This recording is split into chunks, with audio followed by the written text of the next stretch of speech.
Chapter 23. Then Jesus spoke to the crowds and to his disciples.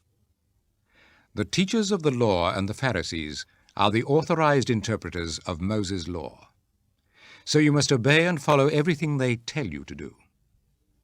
Do not, however, imitate their actions, because they don't practice what they preach.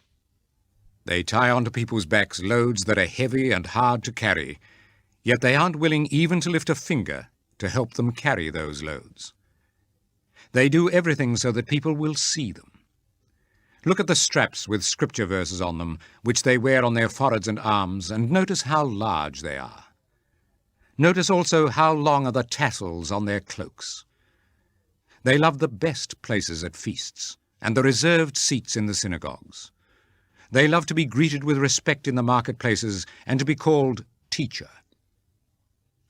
You must not be called teacher, because you are all brothers of one another, and have only one teacher. And you must not call anyone here on earth Father, because you have only the one Father in heaven.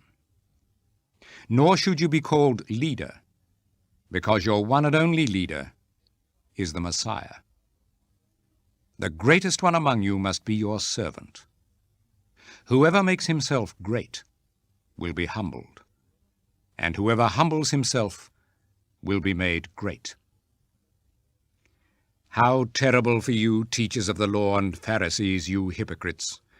You lock the door to the kingdom of heaven in people's faces, and you yourselves don't go in, nor do you allow in those who are trying to enter.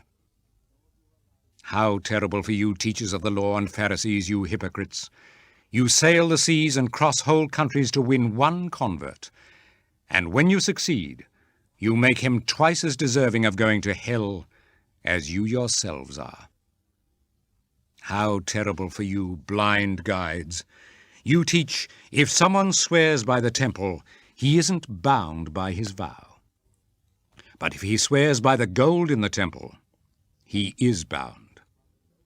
Blind fools, which is more important, the gold or the temple which makes the gold holy? You also teach, if someone swears by the altar, he isn't bound by his vow. But if he swears by the gift on the altar, he is bound. How blind you are! Which is the more important, the gift or the altar which makes the gift holy? So then when a person swears by the altar, he is swearing by it and by all the gifts on it. And when he swears by the temple, he is swearing by it and by God who lives there. And when someone swears by heaven, he is swearing by God's throne and by him who sits on it. How terrible for you, teachers of the law and Pharisees, you hypocrites! You give to God a tenth, even of the seasoning herbs, such as mint, dill, and cumin, but you neglect to obey the really important teachings of the law, such as justice and mercy and honesty. These you should practice, without neglecting the others. Blind guides, you strain a fly out of your drink, but swallow a camel. How terrible for you, teachers of the law and Pharisees, you hypocrites! You clean the outside of your cup and plate, while the inside is full of what you have obtained by violence and selfishness. Blind Pharisee, clean what is inside the cup first, and then the outside will be clean too. How terrible for you, teachers of the law and Pharisees, you hypocrites! You are like whitewashed tombs, which look fine on the outside, but are full of bones and decaying corpses on the inside. In the same way, on the outside you appear good to everybody, but inside you are full of hypocrisy and sins. How terrible for you, teachers of the law and Pharisees, you hypocrites!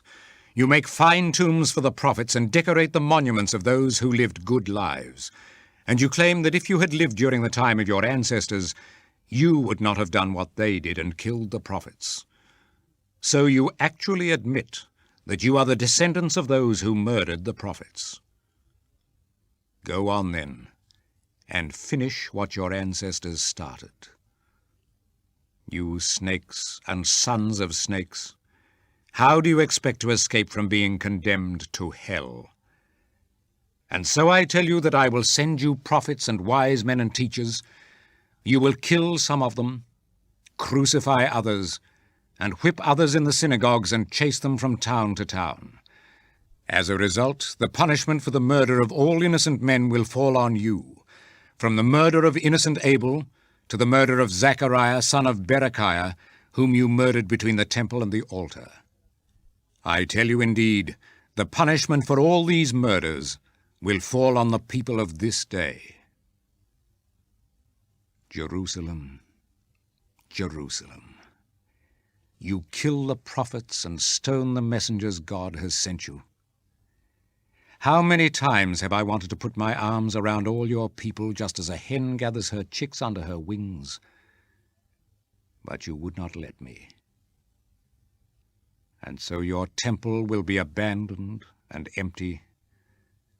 From now on, I tell you, you will never see me again until you say, God bless him who comes in the name of the Lord.